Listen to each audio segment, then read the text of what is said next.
I'm going to go along at a rapid clip. I've got a lot of information here, so here we go. The SSE is no stranger to the subject of UFOs. Unidentified aerial phenomena is just a new acronym for UFOs. Back a couple of decades ago, Peter Sturrock, one of our founding members of SSE, arranged with Rockefeller to hold a week-long workshop at the Rockefeller residence, where we brought in the best of the UFO researchers and then a panel of independent experts and had a week-long discussion of physical evidence related to UFO objects, of which there's a significant amount of data. And Lawrence Rockefeller hosted the whole thing. It was a wonderful meeting. Eventually, after publishing in the SSE Journal, Peter Sturrock put together a book, The UFO Enigma, and it is still one of the best books you can find out there to take a look at what are the physical aspects of UFOs that researchers have uncovered. However, of course, the government also is no stranger to the UFO phenomena. Anyone who follows the field would be familiar with Project Sign, Grudge, and Blue Book. But in 1969, the Condon Committee shut it all down and said, really, we don't need to be involved in this area anymore. We're not learning anything. We're not getting anywhere. It's not clear that this is a significant area. And so for the average person on the street, that's when it all kind of ended, at least serious government interest. In fact, that's not true. The very memo that shut down Blue Book, written by General Bolender, had as part of its language, reports of UFOs which could affect national security would continue to be handled through the standard Air Force procedures designed for this purpose. Nonetheless, as far as the public was concerned, that was it. I mean, even the Air Force Public Affairs Office put out circulars all the time in response to questions saying, no, well, we gave this up in 1969. What, in fact, did occur was that there were programs going on behind the scenes anyway, as required by the Bolender memo. Now, most people didn't know about these programs. They weren't advertised. They weren't responded to. FOA requests usually went dry. But that all changed last December when the New York Times published a front page story on how there was this program investigating this area, Advanced Aerospace Threat Identification Program. It was deeply buried, but New York Times had good sources, and they came up with information about the program, and so there's been a lot of publicity about it. Since the New York Times broke the story, Washington Post, CNN, Fox News, it's been picked up all over the place. And one of the reasons why it's attracted attention at this point are the quality of the sources going public. Ex-Senate Majority Leader Harry Reid is the one who initiated the program. Top-rated F-18 pilots who encountered advanced aerospace vehicles at close range were permitted to come forward and tell their stories, which up till now they hadn't because they didn't want to lose their flight status by reporting what they had found, at least publicly. And a number of significant Department of Defense and intelligence community officials have come forward to talk about the reality of this phenomena and the fact that there were programs going on. The program was nicknamed Advanced Aerospace Threat Identification Program, ATIP. People have had trouble trying to get documents out of the Pentagon by saying they want all documents on ATIP, and they have a hard time because that wasn't actually the name of the program. The top name there is the actual name of the program, but ATIP was the nickname that it went by. It began in June of 2007.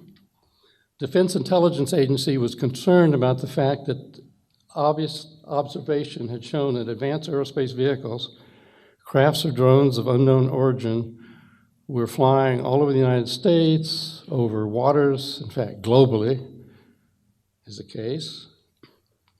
And so a congressional budget was approved to address the issue behind the scenes.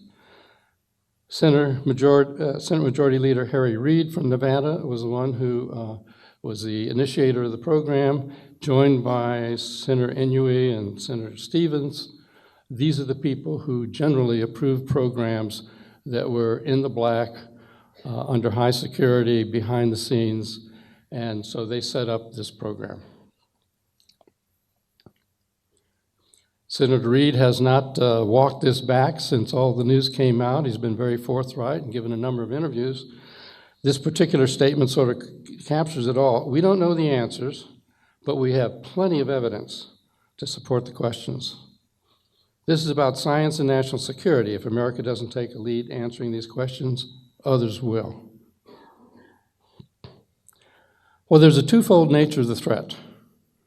First of all, you've got these advanced aerospace vehicles flying around that we don't know where they come from, who's driving them, what the intent is, possibly off-world even.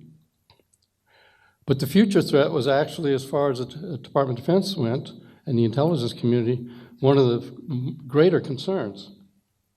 What happens if potential adversaries achieve significant breakthroughs by getting hold of advanced technology, either based on their study of the phenomena or from sensor data or crash retrieved materials? Then that could provide a problem for the United States in the sense of threat. And there's reason to be concerned about that. This is a document in the program we dug up out of the Soviet Union. It's a very thick document. It shows that the Soviet Union had a massive program also trying to get to the root of all of this. And in this document, a number of research institutes and military institutes are listed.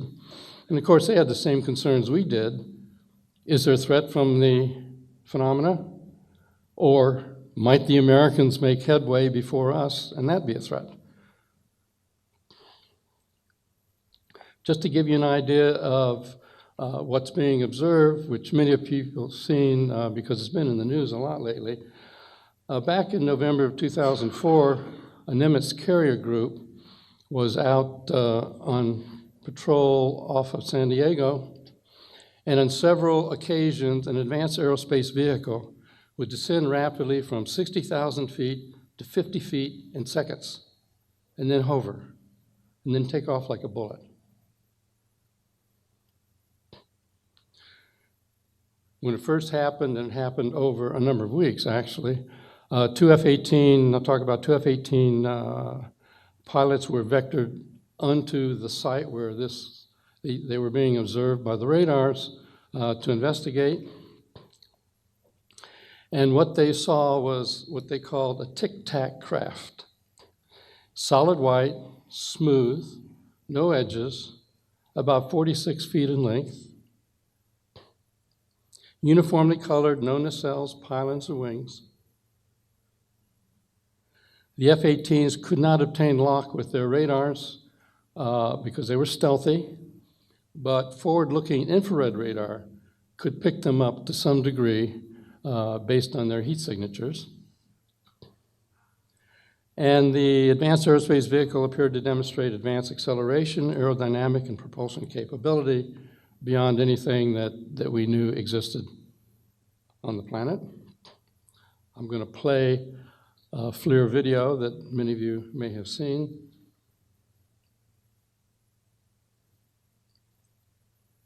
I've got sound with the video. Do you have? Dude, there's a fucking drone, bro. There's a whole fleet of them. Look on the ASA. My gosh. They're all going against the wind. The wind's 120 knots from the west. The whole thing, dude.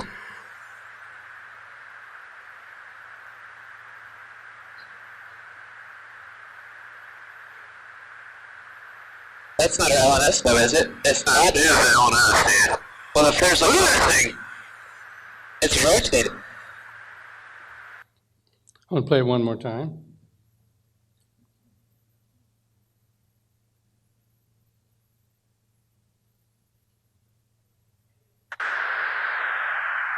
Dude, there's a fucking drone, bro. There's a whole fleet of them. Look on the ASA. My gosh. They're all going against the wind. The wind's 120 knots from the west. Look at that thing, dude.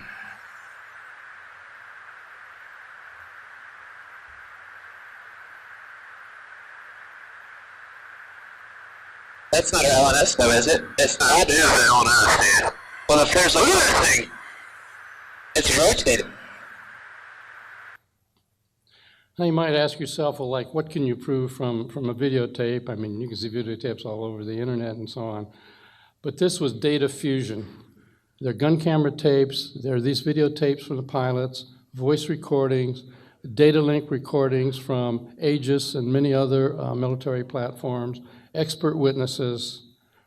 So in fact, the data density, and this is what's changed the field a lot, our detection capability has gotten so advanced that we're losing our inability to see exactly what's going on. The FLIR displays were recorded. There are detailed debriefs of the pilots. In that original New York Times article, you can see a page-long debrief of Dave Fravor. Oops. Key assessments. The Advanced Aerospace Vehicle is no known air vehicle in the inventory of the U.S. or a foreign nation, as far as we can tell. Low observable characteristics, they're stealthy. They exhibit advanced aerodynamic performance that we can't imagine how they do it. And recognize that these are infrared tapes from the pilots, so if there was some kind of hot propulsion gases coming out the back, you would have seen it, but we don't see that. They had the advanced capability to remain stationary and then take off like a shot. Dave Fravor says it was like somebody suddenly shot a bullet. So, how to respond to this? The Defense Intelligence Agency put out a broad area announcement. In fact, it was unclassified. They wanted to evaluate 12 potential threat areas with regard to these advanced aerospace vehicles. There's a list of them. Exactly what you would think you'd want to know: lift, propulsion, signature reduction, human effects, and so on. Now, it turned out that anyone, any aerospace corporation could apply, could send in a proposal. DIA chose Bigelow Aerospace as a contractor to address the threat. Now, there's been buzz on the internet about, okay, well, Senator Reid came from Nevada, and Bigelow Aerospace is in Nevada, so wasn't this just some sweetheart deal? In fact, that's not the case. It was a broad area announcement. Anybody could go for it. Bigelow was actually a good choice. He had spent a lot of his own money because he was interested in this area up to this point, investigating the phenomena, and he had the best proposal. And so he was tasked, and so he set up a special organization called Bigelow Aerospace Advanced Space Studies, so we call it BASS, to do all the things you'd expect a program like this to do. Well, BASS contacted me at EarthTech International to collaborate as a subcontractor, and I agreed to do that. Okay, what did I address as a subcontractor? Well, one of the critical issues is that there's so much high-level security and compartmentalization in this subject area, and there's a lot of it. It's difficult for contractors to obtain expert opinions on advanced technologies because they would expose why they were interested. So I acted as a surrogate. I was contracted to commission mostly unclassified white papers from experts around the globe, where their particular aerospace-related subject areas would be in 2050 as like a general survey of aerospace futures. I decided this would be the best way to get the best knowledge we had across many technologies without actually exposing why we wanted to know. So I let out 38 contracts over a 2-year period. I'll show you what the studies were on. You can read them there. Positron aerospace propulsion, IEC fusion as a compact energy source, warp drive, dark energy, extra dimensions, metallic glasses for aerospace use, really cutting edge kinds of things. Here's some more of the papers that I commissioned: negative mass propulsion, anti-gravity for aerospace applications, and so on. Programmable matter, invisibility cloaking. These are just the kind of things that we needed to have maximum technical input from the best people around the globe. And so that's what we did. That's what I did. Now, we could wait. We told these people that they could publish their reports in physics journals and engineering journals, but of course, the contractors didn't want to wait for that, so the Defense Intelligence Agency bundled up these 38 papers and put them out as Defense Intelligence reference documents posted on a JWIX server that anyone in the government or contractors could get access to. By and large, they have not been released to the public yet. A couple have leaked out. So let me give you an example of, well, how does this stuff help people who are chasing these really difficult problems? I'm choosing one here: metamaterials for aerospace use. I'd love to talk about really fancy materials, but they're classified.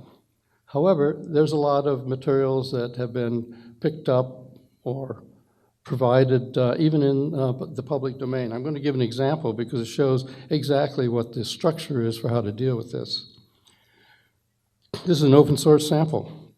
It was sent anonymously to talk show host Art Bell. The fellow claimed to be in the military. He said that this sample was picked up in a crash retrieval, and so he sent it by email. So what does that mean? Chain of custody? Non-existent. Provenance? Questionable.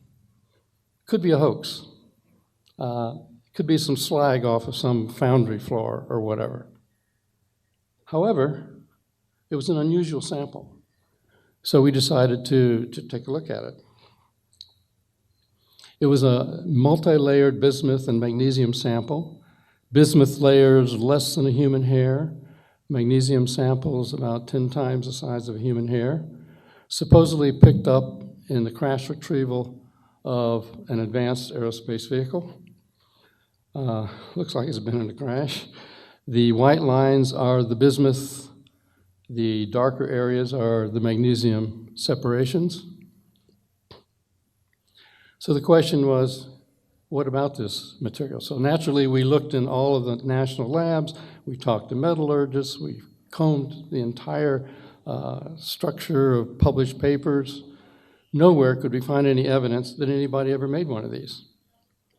Secondly, some attempts were made to try to reproduce this material, but they couldn't get the bismuth and magnesium layers to bond. Thirdly, when we talked to people who in the materials field who should know, they said, we don't know why anybody would want to make anything like this. It's not obvious that it has any function. Well, years later, decades later actually, finally our own science moves along. We move into an area called metamaterials, and it turns out that exactly this combination of materials at exactly those dimensions turn out to be an excellent microscopic waveguide for very high frequency electromagnetic radiation, terahertz frequencies.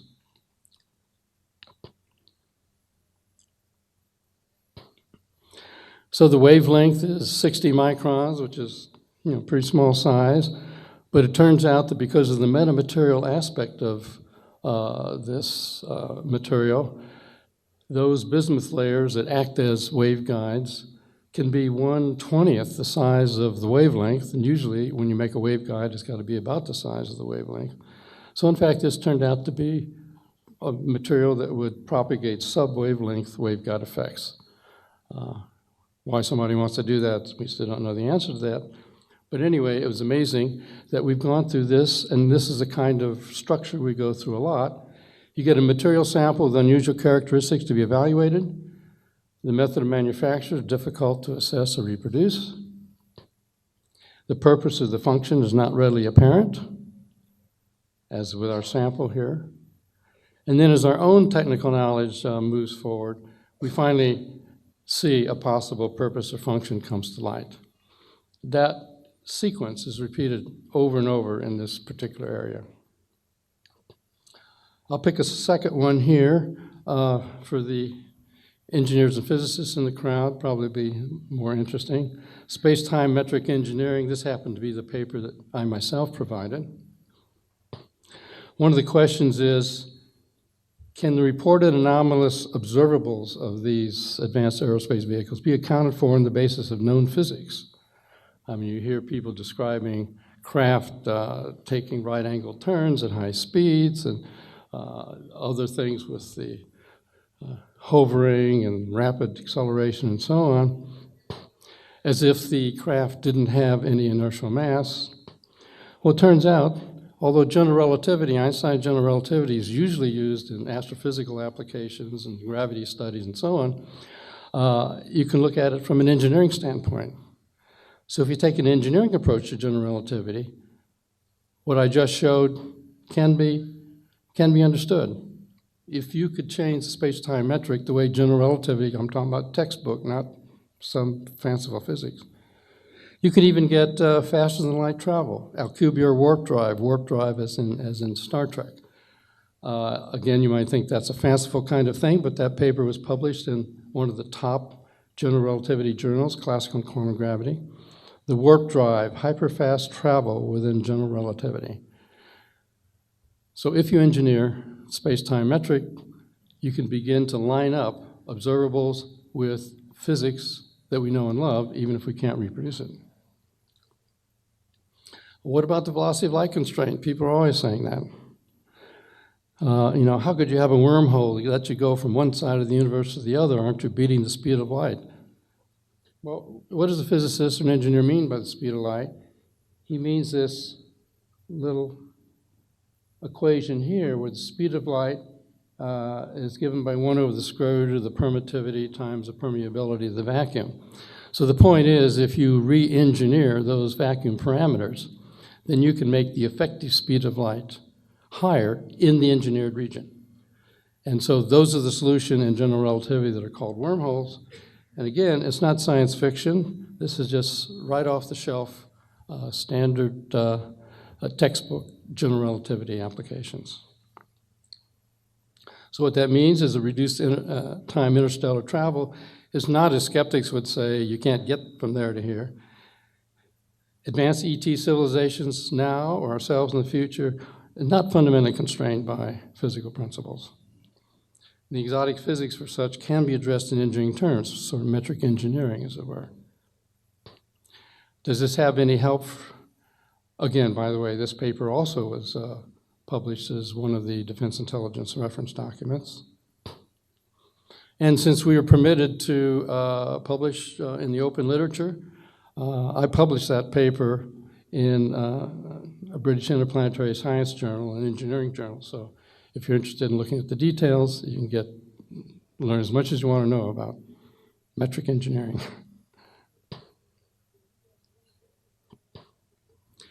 And that helped us understand some of the aspects. I mean, you may have heard the phrase, dense stars, you get redshift. Well, it turns out in this engineered technology, you get so-called blue shift. That is, frequencies are upshifted to higher frequencies. So for example, in this room, most of the radiation coming off our bodies, off the walls, and so on, is in fact in the infrared. But we see things in the visible range. But what happens if you get into a volume of space where the vacuum has been engineered in the way I've been discussing? It turns out you get a blue shift. So in fact, the infrared that you don't ordinarily see can get blue shifted up into the visible, so it's not surprising that all these craft should be so luminous. Now the downside from all of this is the fact that visible light, which doesn't have any particularly harmful effects, gets blue shifted up into the ultraviolet. So if you get too close to a landed craft, you might get a sunburn, or off into the soft X-ray region, so the chance of radiation poisoning. So if you run across one of these sitting on the ground, I would recommend you don't, and it's powered up, I'd recommend you don't rush up and Well, that helped us to understand. As part of this program, we looked at some cases that were really good from Brazil, 77, 78. It was like Close Encounters of the Third Kind. 1,000 pages of documents, all done by the Brazilian Air Force investigative team. 500 photographs, 15 hours of motion film, a lot of medical injuries. I know you probably can't read that from here, but it's just a list of the different kinds of medical injuries that occurred when people encountered these craft at close range. And it has some overlap with cases that we've investigated during the program of injuries occurring. Well, despite the progress in the ATIP program, let's face it, the topic is inherently anomalous, right? Therefore, despite the reality of the observations and all the people that we interact with in the intelligence community and the Pentagon agree, the data's there, it's real. Nonetheless, the topic doesn't fit smoothly into known profiles of government programs, for sure. And by virtue of national security implications, it's high compartmentalization of the topic, therefore a slow pace of cumulative progress and integration. We call them stovepipes. You have a lot of people with lots of detailed information about some particular aspect, but they don't talk to each other, even if it's sitting at the next desk. And let's face it, advocacy of the issue in government circles is not viewed as career enhancing. In part because, despite the weirdness of the subject, if you don't make a lot of progress, it doesn't look good on your resume that you're moving up the line. So because of that, there's a forward story. Many of us involved in the program decided that there should be an outreach program in the public sector. So this is the forward story. The goal was to establish a broad-based, high-quality scientific community of interest in the public sector concerning these unidentified aerial phenomena and other related leading-edge topics. And so we got together and formed a company called To the Stars Academy of Arts and Science. It was co-founded by entrepreneur Tom DeLong. I'll talk about him in a minute. Senior intelligence officers from the Department of Defense and CIA, and distinguished research scientists. We all banded together to form this academy. It was set up as a public benefit corporation, so the public can invest, and therefore it's owned by the public. So this is something new. Whatever comes out of any of the research or any of the release of information is actually going to be owned by the public. It's not going to disappear into a black hole. Very transparent structure. If you go to the website, you can see everything from the financial structure to the activities. And we do have a web-based community of interest where things get posted. For example, this F-18 FLIR tape I show, we now have 3 of them up there. Probably more to come. All right, well, who are the principals of this organization? Tom DeLong, Blink-182 rock star. Frankly, I'd never heard of Blink-182. But my son told me, oh yeah, we know about Blink-182. But anyway, in addition to being the rock star that he is, he's also director and producer, puts out books and music and film and so on. And he's had a lifelong interest in the UFO area. And so he started talking with various people, and he was kind of the, I guess you'd say, the action-oriented person who said, why don't we set up something? Why don't we make this more available to the public? And he got to a number of us, and so we all began to band together. Lou Elizondo, who was, in fact, the Department of Defense's, the Pentagon's ATIP program director, resigned from the Pentagon and joined us. Chris Mellon, 20-year career, Deputy Assistant Secretary of Defense for Intelligence, Minority Staff Director of the Senate Select Committee on Intelligence. He joined us. We got Jim Simivan, 25-year career in CIA's Director of Operation. He was the real James Bond kind of guy. Steve Justice just retired as Program Director for the billion-dollar programs at Lockheed Martin Skunk Works. He joined us. And then I agreed to be on the board, so I joined them. In addition to my science and engineering background, I've had a lot of activity in classified areas, so it was a natural fit for me interacting with all these people. We also put together a policy and scientific advisory panel of the best people we could find. Chris Mellon agreed to be the chair. Dr. Colm Kelleher, he was actually the deputy administrator at Bigelow Aerospace to run the ATIP program out of the Pentagon.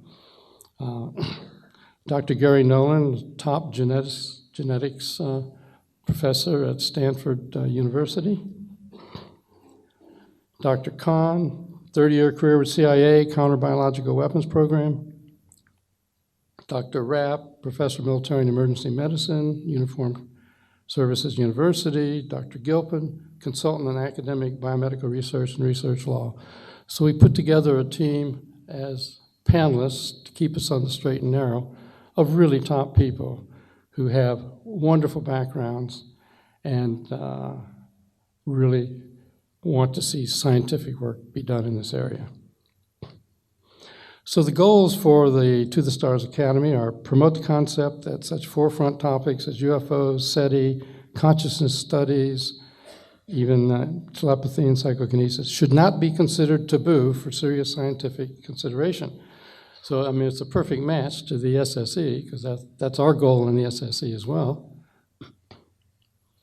And of course, big idea is to generate funding to underwrite significant research in these areas, develop user-friendly databases so information that is generated can be accessed by anyone, provide positive support for collaborative government, aerospace industry, and academic efforts to accomplish all of the above. So we want to act as the glue in the public sector and create entertainment properties, books and documentaries and so on, so that whatever is learned can be delivered out to the public. The structure of the organization has a science structure, an aerospace structure, and an entertainment division.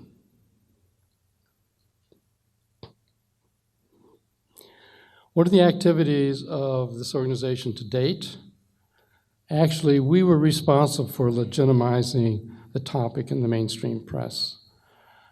That story that came out in the New York Times and so on, which then got picked up by Washington Post, CNN, Fox News, was based on agreed upon interviews with those of us that I've just gone through a list of.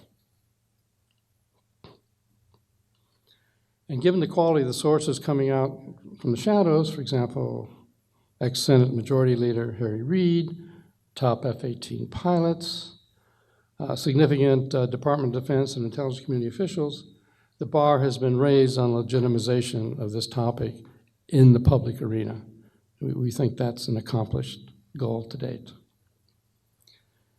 And via the community of interest postings on the website, we now have 3 high-quality F-18 videotapes of unidentified aerial phenomena encounters. They've been previously languishing in the Pentagon servers, nobody doing that much with them.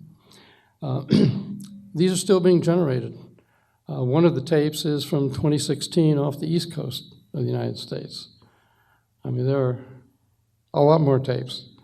Hopefully we'll get a lot more of them posted. We don't just produce positive results, or what people would think would be supportive results. One of our science advisors is Gary Nolan from Stanford University, who's a genetics expert. And there had been claims that some small humanoid skeleton found in Chile, so-called Atacama humanoid, might be E.T. And you can see why somebody might think that if you see the structure. But anyway, Nolan and people from other universities put together a complete genetics thing and did the entire genome and found that, in fact, no, unfortunately, this is not evidence of E.T. It's a deformed human. And so that's up on the website if you want to read the paper. It was published in one of the top genetics journals, very well peer-reviewed. And meetings are being set up with people from other countries because other countries who also have materials don't necessarily want to give them to the U.S. government because they disappear in a black hole and they never learn anything. But given our commitment as a public benefit corporation that that's not going to happen with us, they're now talking to us and we're collaborating on obtaining materials from foreign countries.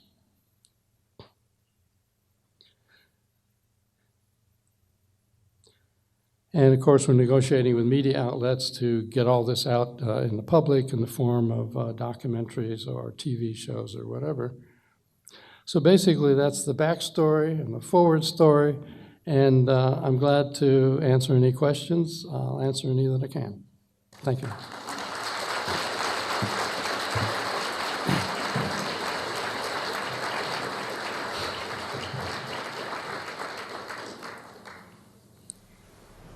Thank you for a terrific presentation.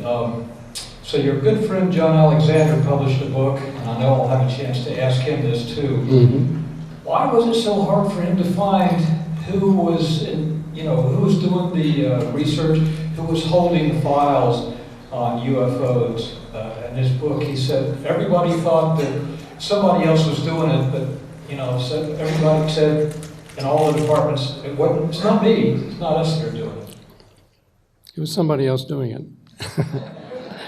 And if materials are being held in special access programs, casual conversation, even with high-level people who know your interest and they're interested too, won't necessarily reveal the facts. Well, I think Lou Elizondo even said his own boss wasn't quite sure what he was doing, so I don't know if that was true or not. That's true. Thank you. My name is Joe Bookman. I was part of the organizers of the 2013 Citizens Hearing, which was an attempt to bring the best of the evidence before 6 members of Congress. I don't know if you were aware of that. If you were, I'd be interested in your take on it. But my second question then would be, out of everything you said, I thought one of the most interesting things was there are a lot more tapes. Are those classified? And if not, or even if they are, can you characterize them in any way or tell us what might be about them?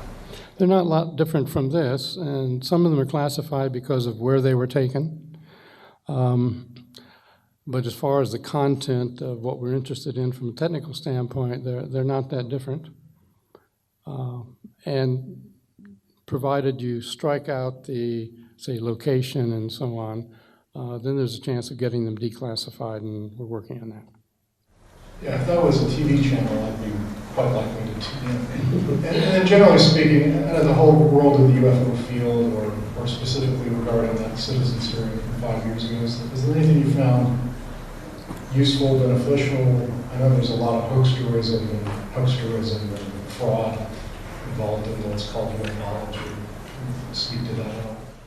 Well, you have to pick and choose among the data. I'm familiar with the citizens hearing and so on, and certainly the depositions by the individuals who were in the launch towers for missiles, who had Bob Salas, for example. That's all really good data. And so, and the FAA administrator who came forward, all good data. Thank you. Hey, Al, thanks very much for the talk. I wanted to bring up something in regards to the nature of the release, and I guess it was, the figure was 22 million, as well as a program that was stated to be closed. I guess it's maybe a leap, but I think it's basically common knowledge amongst UFO researchers that the spending in actuality is in the billions, if not more. So some people in the UFO research community have, raised the question of, is this a wooden duck on the pond to state a figure so low as 22 million and then state that the program no longer exists? I was hoping that you might make some comments on the great deal of concern, I think, that has arisen from these statements. Thank you. That's a fair concern. This $22 million program was one particular program. That doesn't say there weren't other programs with other funding levels. And so it isn't like suddenly there was this one program, it didn't last long, didn't have that much money, and it shut down. I mean, interest is continuing, negotiations are continuing, other programs are being looked at. So a lot is going on. I and my colleagues spend a lot of time in Washington talking to committees that are looking at this from many different angles. So the general view that, oh, well, there's just one program came forward, didn't provide much of value, and then it got canceled, that's not really the case. And also, those figures are associated with the figures that went out to contractors. But that doesn't mean that people within the system aren't still working on it. All of us Maverick inventors working in our garages on metric engineering devices, is there going to be a clearinghouse for people to trade discoveries? Like just the thing about the frequency shift. Oh, we can all be looking for line shifts and lasers to see if we generate micro effects in that. But just something like that is incredibly valuable. But maybe there's a lot of other things like that. Well, we have a Maverick Inventor program at EarthTech International, my organization, and also the To the Stars Academy is putting together a research organization. So if you're doing some metric engineering in your lab and you've got some lasers shifting in frequency, bring them on. We'll look at them. Cool. Okay. Thank you very much, Al. Thank you.